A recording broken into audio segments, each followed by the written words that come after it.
Hey, welcome to Dan's Model Works, and it is part 2 of our feature on corporate flyers, and that is we're featuring the build of the Lockheed Vega, as well as the Dassault Falcon 10, both of which, 50 years apart, fulfilled basically the same niche, that is providing, for the time, luxury transportation for the wealthy. So what I'm going to try to do this episode is to get most of the interiors of both of these done. So we're starting off with the Vega because it's going to require the most work. So the instructions would have you glue the halves together in step 1, and then they have you glue the underside of the wings to the fuselage, and then you're supposed to glue the upper side of the wing together and attach it to it. So I'm going to try to stick with that, but I do want to get the wing mocked up to the point where I can see what it's going to look like on the fuselage, because I want to see how much visibility we're going to have through that cockpit glazing there. Here's the reason for the wanting to mock things up. We want to see how much are we going to be able to see of the front office here. There is a bulkhead that they give you, and not much else. And I would like to add the instrument panel and the seat, primitive as it is in the real aircraft. So that's why I want to see how much is going to be showing. And I also want to see how late I can delay bringing the fuselage halves together, because obviously I want to get everything done inside long before I glue things together.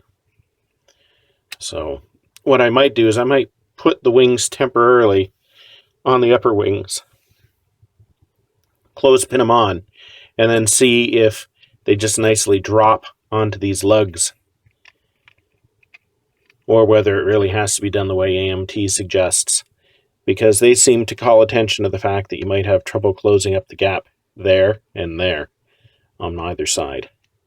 Here is that front bulkhead with attached seat, and from pictures I've seen, and maybe I'll flash up a couple,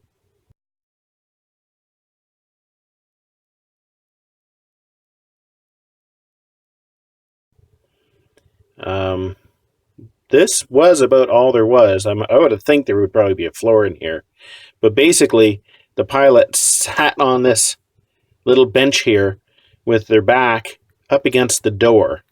Now if we flip it around, there's no indication of the door on this side, so I think we'll add those details. Maybe we'll put some seatbelt material in there or something like that.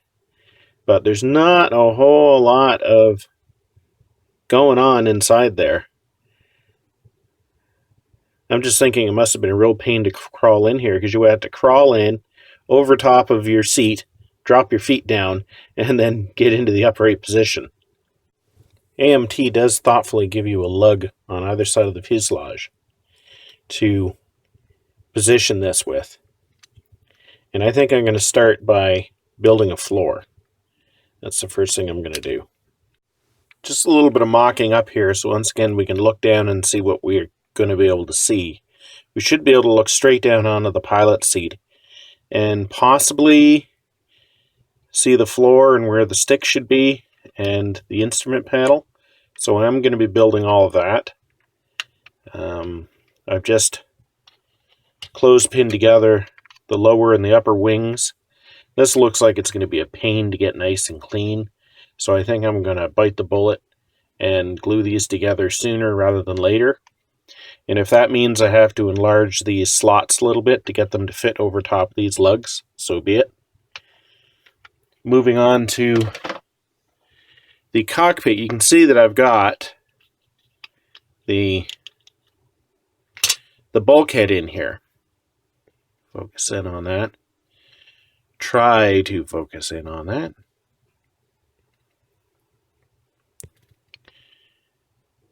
So this is just in temporarily.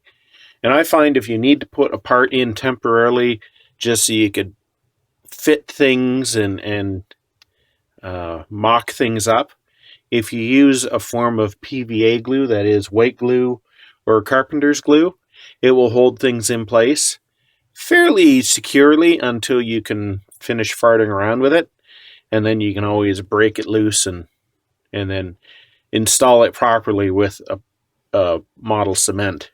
And the reason this is in place here is I want to create the floor, which is going to be in this place here. So trying to hold this in place while measuring and fitting, that's just a headache. So to do it like this, I can keep fitting this part in until I get it right, and then I'll be able to break that loose because I still want to do the door detail on the back side here. More mocking up, I've got my floor cut, and I've glued just a little strip of styrene there just to help locate it and make it a lot stronger. Just going to figure out a couple more things, and then I'm going to actually break this off and start constructing the details that should be on the back side of it. Actually, no. Before I break this off, I'm going to try to develop the size of the floor back here. So putting a floor in here and getting the size right is going to be challenging enough without any sort of a positive locating area. So what I've done is I've put 2 pieces of square section styrene in here where I basically want the floor to go.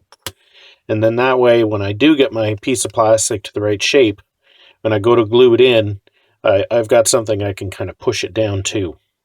Now, hopefully you can see, but the floor has been cut. It's a close fit, not perfect, but it basically will sit on top of those 2 rails I glued in there. This is interesting. If we look on the instructions, you can see that it says 2 side windows clear, so it's making it seem as if it's 2 just basically plain strips of clear styrene that are going to go on the inside. I was a little worried about that because I want to put some framing in there, but if we look at the parts, all the windows are individual, and it looks like they go on from the outside because there is a very small ledge that they kind of come up against. So thank you, AMT, for making the kit better than even your instructions say it is. So I've put in some ribbing here, and I'm just basically going by the black and white photos that I've seen online of the interior. There seems to be a heavy piece of framing on either side of the door, and it corresponds to the rib on the front here. I didn't make the ribs go all the way up into this flat area, mainly because it seems that there's a panel there that kind of covers those. And of course, once again, like I say, we're not really ever going to see much of this. This is just, I'm not confident that we're going to see much through the windows. So it's basically going to be, what can we see through this door? That's what I'm aiming for. So the next step for this rear area is going to be whipping up some seats. Here's my bashed together instrument panel. The one in the real plane is a little lopsided looking too, although I think mine might be a little more lopsided than I intended. Basically, that's the right number of gauges, and the position is probably 90% correct. I'm thinking that little ball there on the top is probably the compass. At any rate, we're probably going to be looking at it like at this angle when we get it in place, so not really super concerned. This is mostly just an earnest effort, better than nothing, which is what is currently in the front. There is our cockpit bulkhead, and it really is just basically a shelf that the pilot sits on, although there should be cushions, which is why I've put those white pieces of plastic on. The extra holes, there doesn't seem to be a standard. Some planes had 1, some planes had 4, some planes had 2 going through, in addition to the one that AMT gives you. If we flip it around, you can see I've basically put a ledge in here and then the two outside parts of the framing. The floor in the passenger compartment is considerably lower. And some of these, it appears the door just kind of opened to the side. And then there's others that it actually kind of swiveled up to the ceiling. But no matter what, when the pilot was flying, he was basically, or she was basically leaning up against the door, just kind of sitting on this little shelf thingy. I'm assuming there were some seatbelts, though I haven't seen any in any pictures yet. So that's what that part looks like. There's the floor. And if you're wondering why there's 4 actual rudder pedals, because there were. I'm assuming that one set was probably for the rudder, and the other set controlled the brakes on the wheels so they could do differential braking on the ground. My assumption, but there was, in fact, 2 sets of pedals. So they're there. And I'm getting ready to give everything a coat of paint so I can stick it all together. There's our bulkhead with the floor glued in place. And it's just about ready for paint.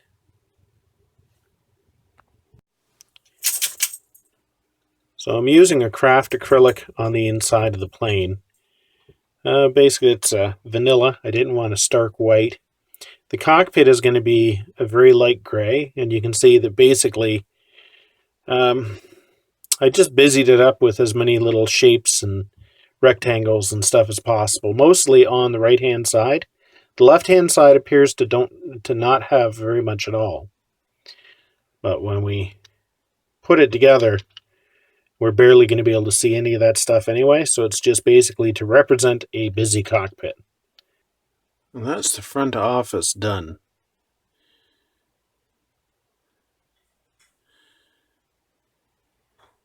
Of course, the back side of our instrument panel is a little scuffy looking, but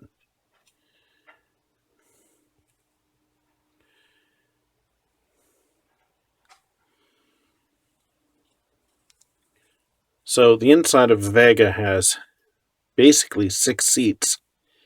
And when they're all out in position, you can't move front to back. And it appears that what happens is half of them will fold up against the wall. And then when the person sitting there gets in place, they'll flip the seat down and then they can sit in it. So I'm going to leave building those seats to the next episode, just because I'm not going to be able to work on this for a little bit.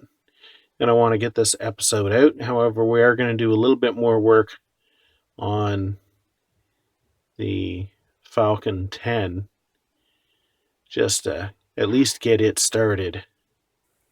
Here's a shot down into the cockpit. I'm gonna be putting something over this right here. That's basically the very front of the windscreen. And I don't think we're going to be able to really see any of that. I'll just paint that black. But at least when we look in, we should be able to see that there's all kinds of instruments and controls and nubbies and things, as well as the pilot's seat. So I haven't forgotten the Falcon. And one thing that I'm a little concerned about is the way that the windows go in. You can see that it's just basically a piece that fits in here. And the fit is actually quite nice. I've got no complaints about the fit. A little bit of distortion to them, though.